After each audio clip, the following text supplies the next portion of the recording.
As a real estate photographer, every single house is different and it could be difficult trying to figure out what height to put your tripod at. So let's jump into some real life examples and figure it out. Okay, so here we are at this Airbnb in the mountains, and looking at the furniture right off the bat, it does sit a little bit lower in the room.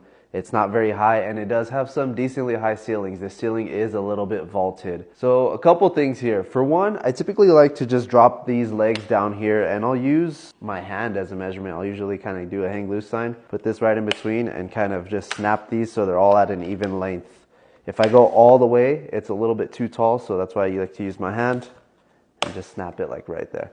And then I'll let this kind of dictate how high I bring the tripod or how low it goes. So in an instance like this where the furniture is a little bit lower, the fireplace is a little bit lower, I will typically have the tripod come a little bit further down, like right around here. Now I'll use like a hand or a fist right in between here to just kind of tell me how high that needs to be. Now if I had to guess, this would be about 3.5 feet from the floor, and by checking on the measurement on my iPhone, this is about 3.5 feet high. So right here is about a good height where we would be for lower furniture. Once I get to the height right into position, right where I want it, I'll typically just go ahead and take a couple photos, and here's what that looks like.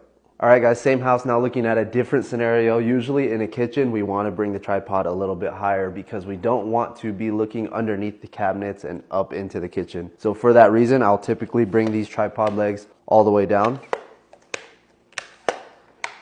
And then I'll bring this shaft here in the center kind of all the way up. And that's typically a good height for where I want things. Now looking at the height here, I would guess it's probably at about 4.5 feet. But based on my iPhone measurements, it is this number here.